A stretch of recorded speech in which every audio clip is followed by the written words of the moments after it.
LDIZL represent. Now this is the garden stuff. Now what I'm going to show you is called a Thai basil, obviously from Thailand, but the smell attracts bees.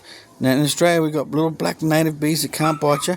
We've also got, in strange and rare places, European bees from when they're brought to Australia. But this one's got both.